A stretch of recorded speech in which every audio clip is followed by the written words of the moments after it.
एक बार की बात है, माता पार्वती जी ने शिव जी से अमर कथा सुनने की इच्छा प्रकट की, मगर शिव जी ने कथा सुनाने के लिए मना कर दिया। माता पार्वती जिद पर अड़ गई कि मैं तो अमर कथा सुनकर ही रहूंगी। माता पार्वती की जिद के कारण महादेव अमर कथा सुनाने लगे।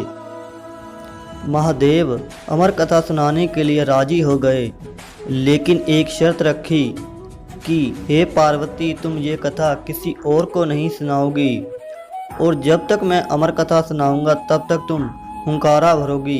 यह सुन कहकर महादेव माता पार्वती जी को लेकर हिमालय के ऊंचे पर्वत के एक कल्पवृक्ष के पेड़ के नीचे जाकर बैठ गए, और महादेव ने कथा सुनाने से पहले एक ताली बजाई, जिसकी आवाज़ से उस पर्वत पर जितने भी पंछी थे उड़कर वहाँ से चले गए।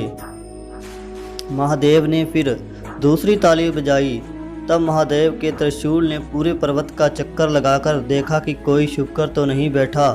फिर महादेव ने तीसरी ताली बजाई तो सुगंधित हवा चलने लगी। महादेव ने कथा सुनाना प्रारंभ की। उसी वक्त एक तोते का अंडा फूटा और उससे उस तोते का बच्चा निकल कर वहीं उनकी सारी वार्तालाप सुन रहा था। महादेव आंखें बंद कर कथा में मगन हो गए और माता पार्वती हुंकारा भरने लगी।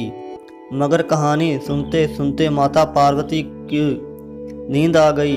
वह तोते का बच्चा यह सब देख रहा था। अब माता पार्वती की जगह वह तोते का बच्चा हुंकारा भरने लगा।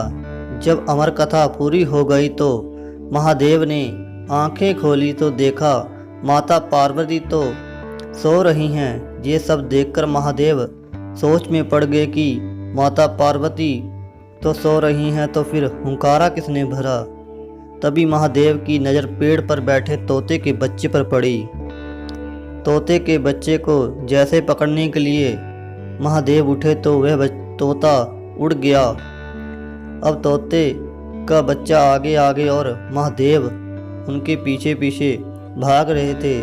तोते के बच्चे ने महादेव को पूरे काश की परिक्रमा करवाई और फिर तोते का बच्चा धरती पर आया। वेदा व्यास जी की पत्नी उबासी ले रही थी, तभी तोते का बच्चा उनके मुंह में सीधा अंदर चला गया।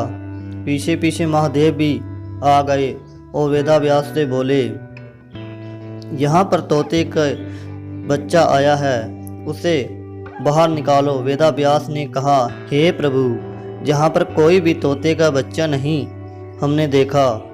महादेव, मुझे एक बात समझ नहीं आई कि आप एक तोते के बच्चे का पीछा क्यों कर रहे हैं। महादेव बोले, उस तोते के बच्चे ने चोरी से अमर कथा सुनी है, इसलिए उसे मारने के लिए उसके पीछे भाग रहा हूँ। यह बात सुनकर वेदा व्यास हंसने लगे तो शिव जी ने हंसने का कारण पूछा तो वेदा व्यास जी बोले, हे भोलेनाथ, आप कितने भोले हैं। जिसने अमर कथा सुन ली वह तो अमर हो गया, भला उसे आप कैसे मार सकते हो।